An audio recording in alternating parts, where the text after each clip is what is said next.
and welcome to Freedom Forum. My name is Lawrence Goldberg, and I am your host.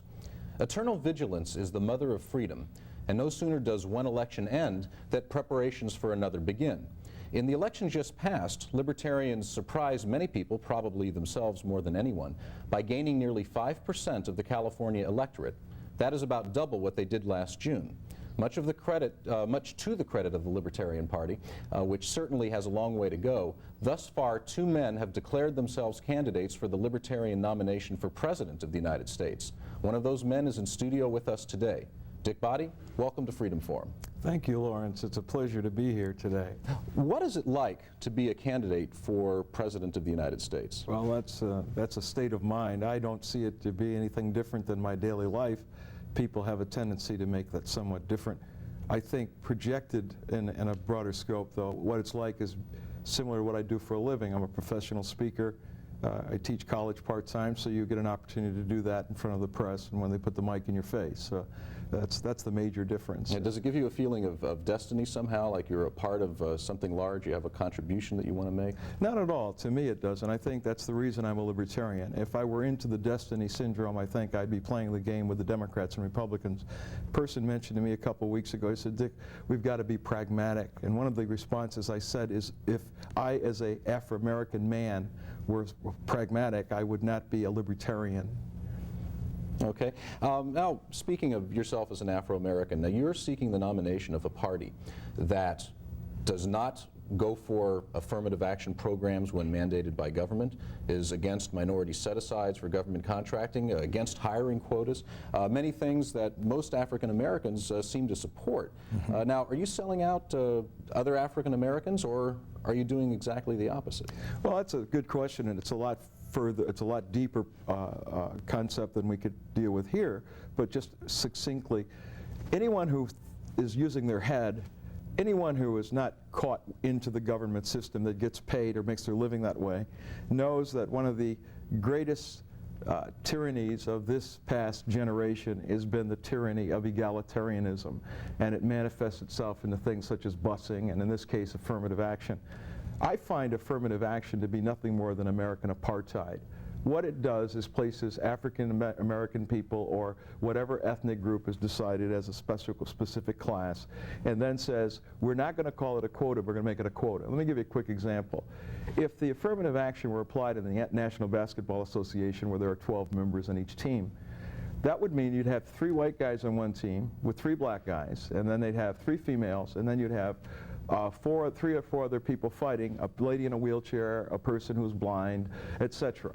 And then they'd expand it to 18 people, and nobody be playing basketball. It would change the game somewhat. Similar. So what affirmative action effect does, now that we're no longer concerned with equal opportunity, it changes the game for people who look like myself, who then are placed in positions of being accused of getting a job, even though we may be talented. We get the job just because we're black.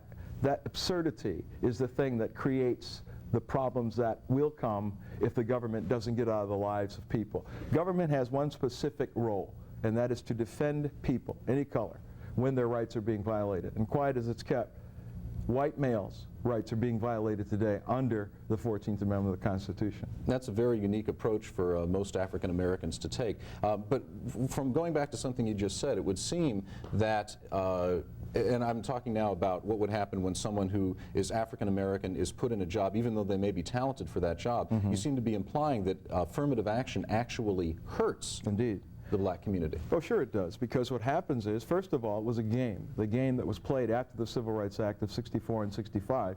And I say this as a person who graduated from Syracuse Law School, so it's not, I'm not just shooting in the sky here. And I dealt in many EEOC cases myself in the practice of law. One of the things that happens is that in the initial stages of the Civil Rights Movement, or the Civil Rights Act, companies were saying, let's just go find one, or find whatever the quote is and put them in there, for 2 reasons. We get the government off our back, and then we can get enough people upset over us for putting these incompetent people, in many cases, in these positions, so then in the future, then we could say it didn't work. Well, the reason it can't work is because if you're not dealing with people's talents based upon what they individually can produce, now you've got this egalitarian nightmare that is coming about.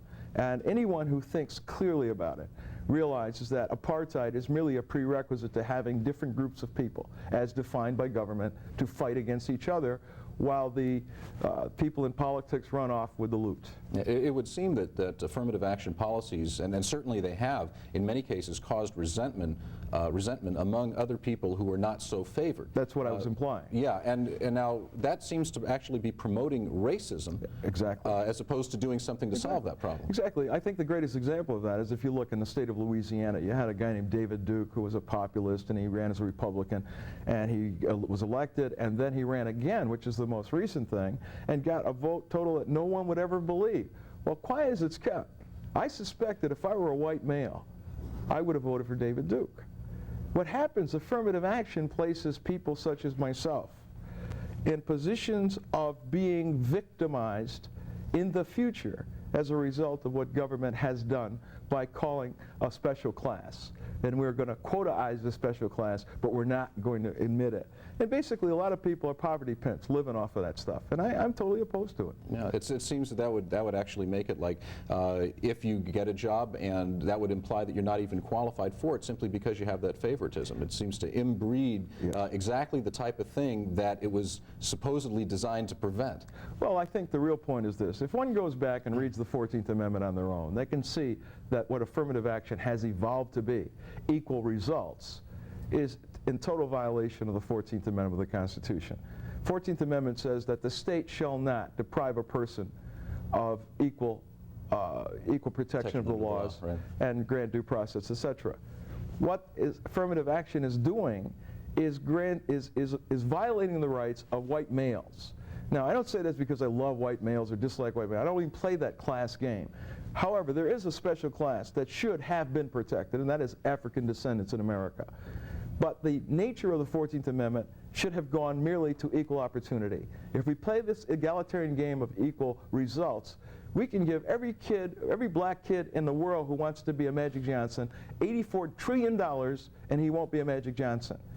And we'd all be bankrupt anyway, which is where we're going anyway as a nation. Not to mention how that would hurt, say, students of Asian descent who have higher than their proportionate ratio in college, for example. Of course. So the nature of this special classification really is people in government acting as puppets, creating puppets, so these puppets can eventually keep keep people's minds off the real issues, such as the tyranny of U.S. intervention, the tyranny of the people, a minus $1 trillion deficit just off the S&L. Let's get into that in a second. I want to continue on this factor, because one of the things that's very important to the African American community, and rightly so, are the problems of poverty, inner city destruction, because these are things that disproportionately, for whatever reason, affect the black community. Indeed. What would your policies be if you were elected, or what would you make as your plan towards dealing with some of these problems? Many people would expect you to have one. Okay, having looked at this very carefully over the years, and other people such as myself, like Thomas Sowell, Walter Williams, and others who are black economists, have figured out that the privatization of government services would be one of the easiest steps to proceed. Another thing would be to privatize welfare along that line.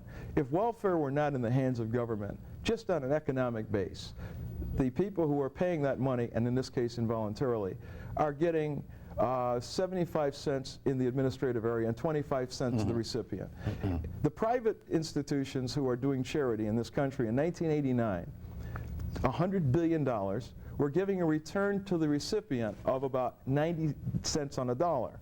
So if for no other reason than the pragmatic reason, we should privatize welfare, and also private charities and the churches and Boy Scouts of America and you name it, do not dehumanize people, as anyone who has had to be involved with the government welfare program knows, that it doesn't even want you to get free.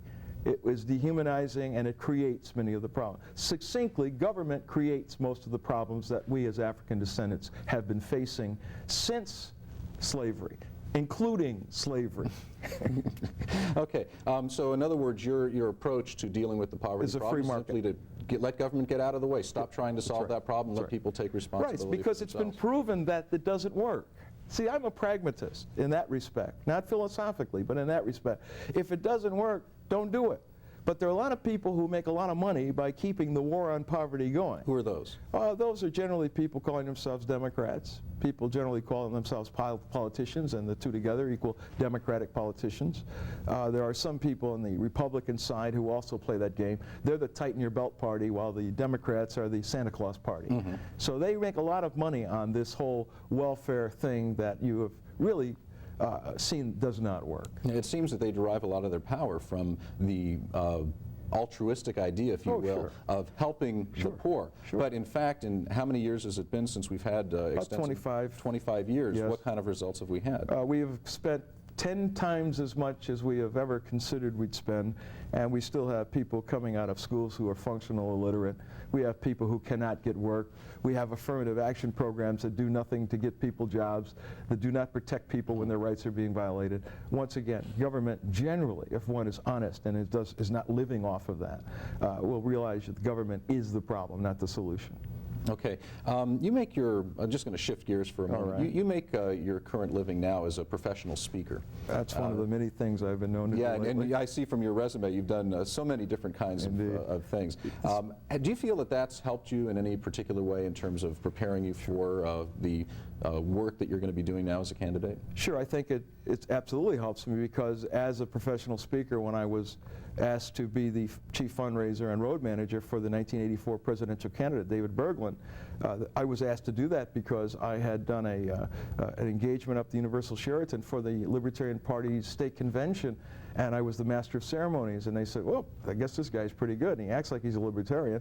So indeed, and I've traveled over the country in that effort, and also from that I have been able to speak at various corporations, groups, etc. And that, I think, is very helpful if we as a group called Libertarians want to at least share our message. I think that I have the ability, both on the television and on radio, which I spent 8 years on also, to share that message. So I think it helps me quite significantly. Okay, I want to do something now that is kind of fun. I was privileged to see a cut from a speech that you did. And what I'd like to do, if we're ready on camera now, is to go ahead and run the short clip that we have of Dick Boddie making his presentation. But that is not utopia. Let's not get caught in the fallacy of the quick fix. Those who give up liberty for security will eventually have neither. And here's what you can tell your skeptical friends. Chinese proverb, man who says it cannot be done should not interrupt man who is doing it. Have you heard this one before? We hold these truths to be self-evident, that all people are created equal, that they are endowed by God with certain unalienable, that means you can't take them away, unalienable rights, that means you can't take them, government, state, spouse, child. They are your rights. And that among these rights, which implies there are a whole lot of them, but I'm just going to tell you about 4, are life, liberty, happiness, and property. And here's the part that mentions the government only in this revolutionary document. That to secure these rights, governments are instituted among people deriving their just, and I'm afraid unjust, power from the consent of the governor. No, that's what we learned in the government school. From the consent of the governed. See, what happens is they were in King James type language, and you get it messed up like lessor, lessee, the screwer, the screwee. Well, they got this one at ED. That's us, from the consent of us. And that whenever any form of government becomes disruptive of the ends I just mentioned to you, it is the option of the people. No.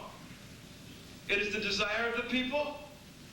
Perhaps the people might. No, let me read what it says. It is the right of the people to alter or abolish it.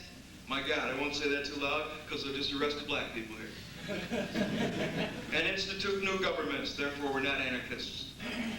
Laying its foundation on such principles and organizing its powers in such form as to us shall seem most likely to protect our safety and happiness. You know, that's a foreign document to most ears in this country. Prudence indeed will dictate that governments long established shall not be changed for light and transient causes. That's pretty apparent.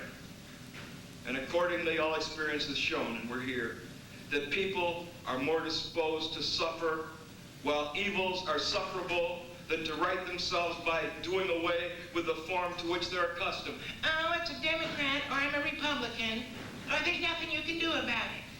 But folks, listen to this, because we're here. When a long train of abuses and usurpations, either now or next year or in the next decade, pursuing invariably the same object evinces a design to reduce us under absolute despotism, that's where they're going. It is our right and our duty to throw off such governments and to provide new guards for our future security. That document was passed around on street corners in the late 60s, and 80% of the people thought it was a communist document. In case you forgot, because you went to the government schools, that's the Declaration of Independence of this nation. Very moving, Dick. And many people might not know that's the Declaration of Independence, which is not shared with government school children anymore. And I say government school because it's not a public school, doesn't serve the public in any way, shape, or form. The government school does not let that document be even exposed at all within the reins of our system. I'm glad you brought up education, because this is something that when you take a look at poverty, you take a look at all these problems that we spend massive quantities of money for.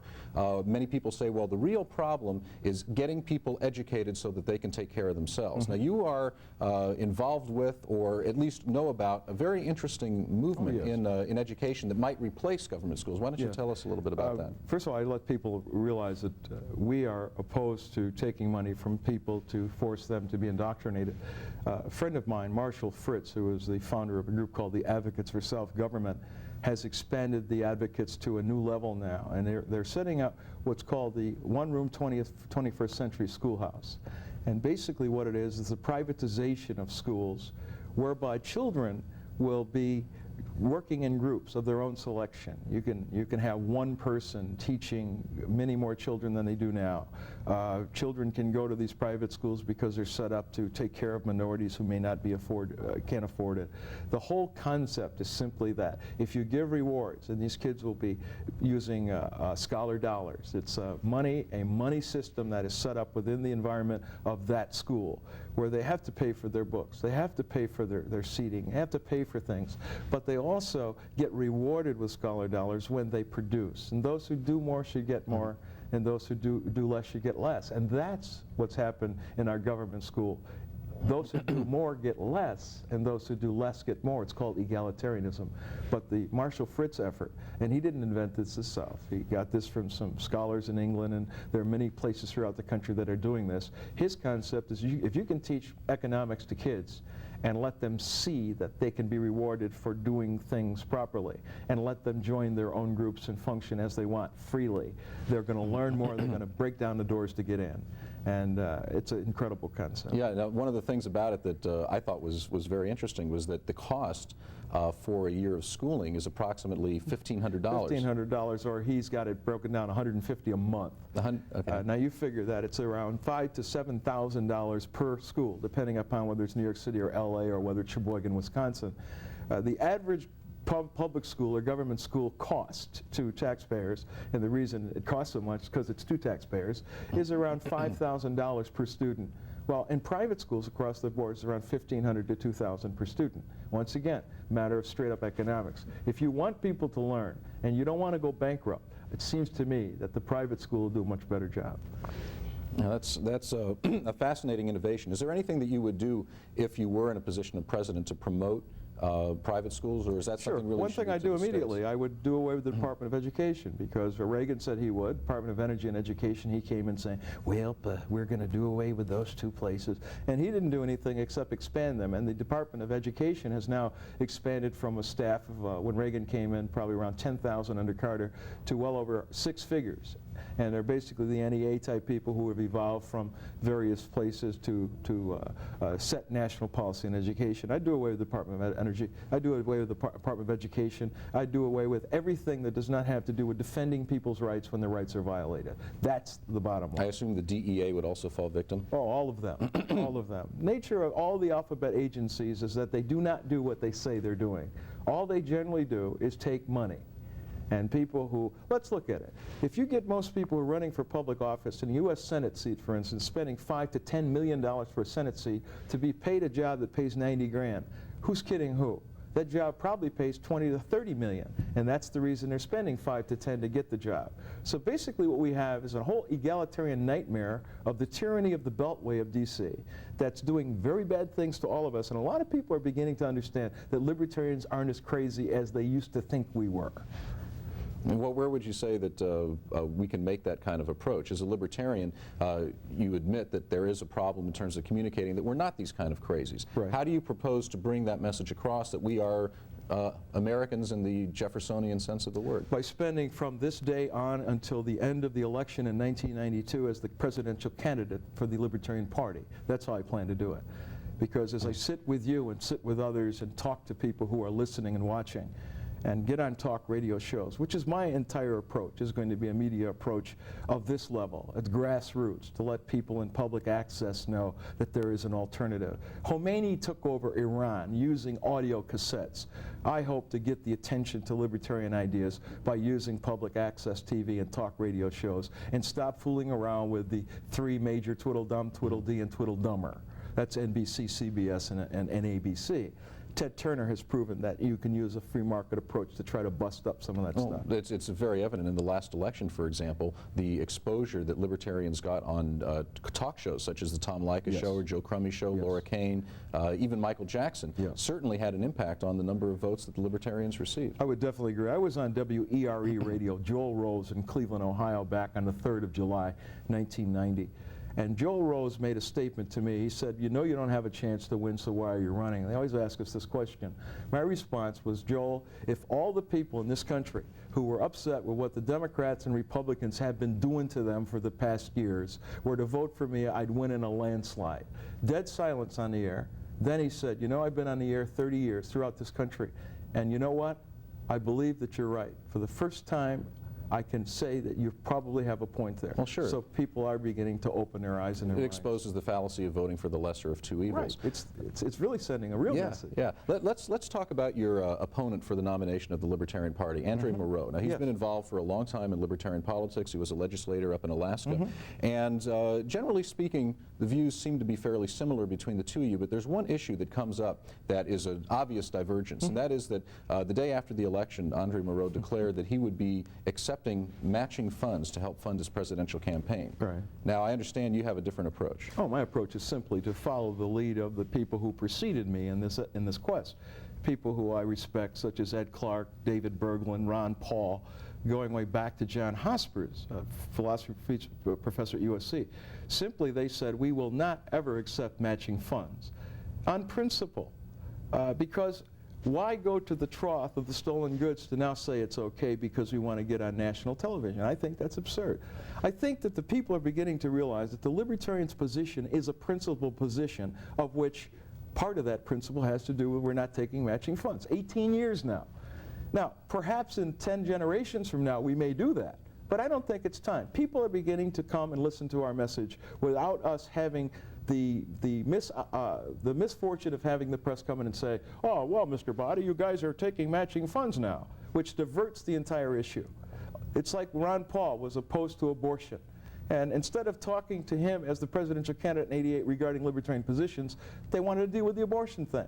So for no other reason, we shouldn't take matching funds so they cannot divert the issues of government being too big, government intrusion in our personal and economic lives, government intervention in world affairs. No, I don't want to take matching funds for principle, but for pragmatic reasons. I don't want them to have any opening to be able to come in and say, you guys broke your own principle. Okay, now you teased me a little bit before we got on the show, and you said that there would be an exception to taking matching funds. Sure. Since we have been given such a problem getting on ballots in states throughout this country. When people ask me how many libertarians are there, it's a difficult thing to answer because most states, the Democrats and Republicans who run those states exclude us.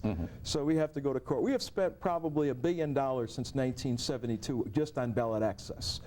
Now, I would say that I would accept matching funds to offset the amount of money we have had to spend for ballot access, and that's it.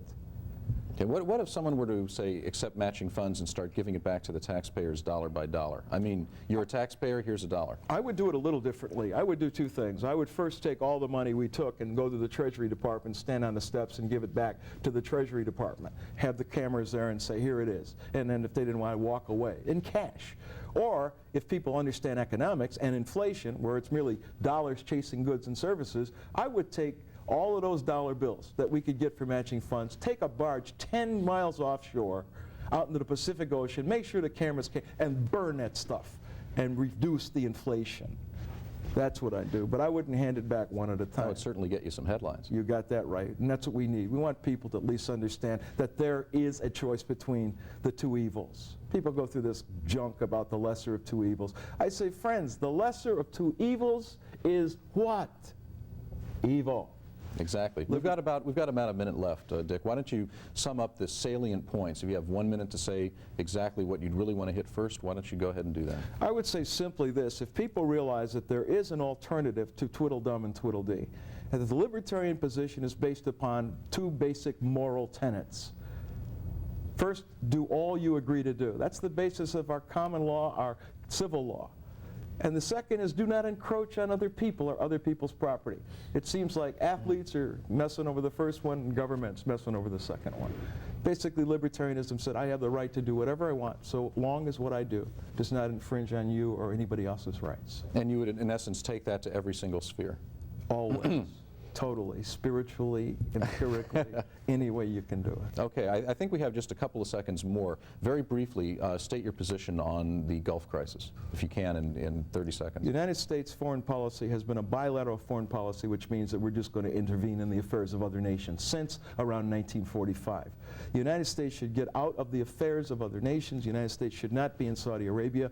There is but one basic thing the United States government should do, is defend. We are not defending America's and America by having 200,000 land-based troops over there in the desert. If anything, we should go in with planes and off the dude and drop a few missiles in on his atomic weapons, etc. But get the kids out of there. It's sick. I'd love to go into that more. There's so many things we could talk about, but we're at the end of our time. It went very quickly. And I want to thank you very much for joining us on Freedom Forum, Dick Boddie. By the way, there is going to be a telephone number on the screen, and if you want more information about the Libertarian Party or about the Dick Boddie campaign, please call that number and someone will get you some information. Again, thank you very much for joining us on Freedom Forum. Thanks for being on the show, Dick. Thank you, Lawrence.